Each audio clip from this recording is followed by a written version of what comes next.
Hello and welcome, I am the Coastering Kid.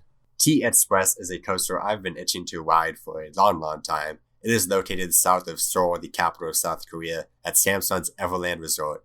That is pretty out of the way for most coaster enthusiasts, but as I mentioned in my last video, I studied abroad in Hong Kong, so I used that opportunity to travel Asia and along the way knock out a few of these far-flung budget roller coasters when I could. And this ride has been touted in my head for so long. Back when it was a thing, T-Express held a solid 2 or 3 spot in Mitch Hawker's Wooden Coaster Bowl. The last one in 2013, coming in second behind El Toro. And back then, as a budding coaster enthusiast, I held these rankings to be the standard to always go by, that they were the truth, and I was pretty dumb back then, but I made videos about them and people liked them too. They have over 1 million views now. So it didn't matter to me that 18 people rode it compared to El Toro's 264, and that they could have been biased or, overhyped it. But right until the moment I was about to step on to T-Express, I listened to the hype, and I was expecting one of the best coasters in the world because, you know what? I've been on El Toro.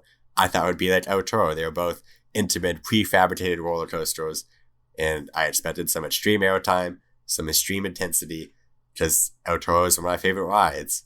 And you know what? After getting off, the ride is trash. I'm sorry. It's rough. There's no airtime. It's slow, boring, and it's terrible. Okay, I'm kidding. It's awesome. A solid 9 out of 10 coaster, but what I found interesting is that my initial reaction was pretty sour because I went in with those lofty expectations, and that bar set by El Toro, I don't think it was met. I think that initial feeling of satisfied or unsatisfied after a ride it is in accordance with our expectations if it met or did not meet our expectations. And the reason I think El Toro is better is because the entire ride is full of intense, massive airtime hills, one after another.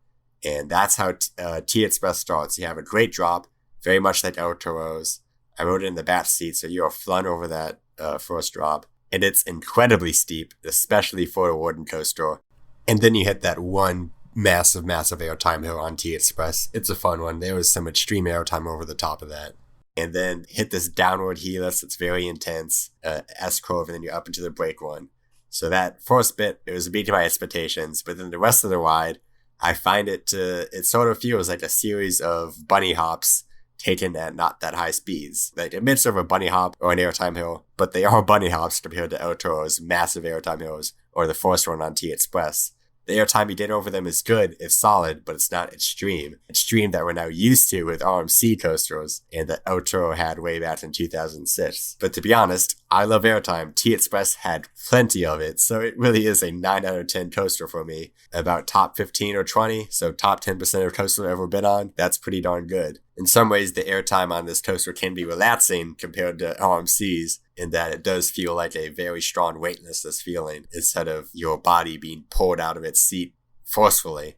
So in that way, it's pretty darn good. But because it's lacking in high speeds for most of the ride and intense curves, turns, I can't rank it as one of the best coasters in the world. I think it might be one of the best coasters in Asia, but I think that as far as having it on people's bucket list, I think this should be demoted down a step to long-term bucket list instead of I gotta fly to South Korea right now and ride this thing, which by the way is not what I did, but it was like an entire half day out of my trip to South Korea to visit this place, in addition to $40 for the tickets. So I'd say it might be worth it if you're visiting Seoul, but to fly out here to ride a roller coaster, absolutely not.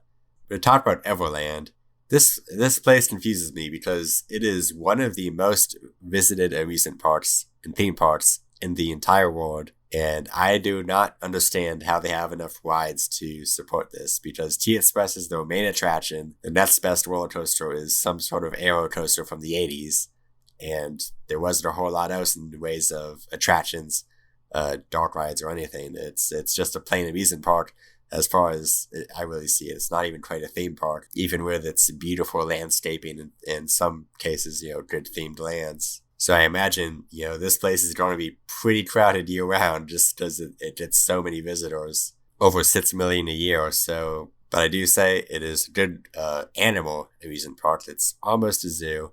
It's not quite Busch Gardens Tampa level or, Plain Zoo level, but they have pandas, and I bet these are the only pandas in an amusement park, at least outside of China. So that's pretty rare. In fact, the only other ride I rode here was the safari, and there was grizzly bears in the safari, so that's interesting. But overall, Everland is probably one of the worst amusement parks I've ever been to, because they just don't have a lot in the way of rides. I'm sorry. So that about sums up my thoughts on T Express and Everland. I'll be back with more reviews, more news soon.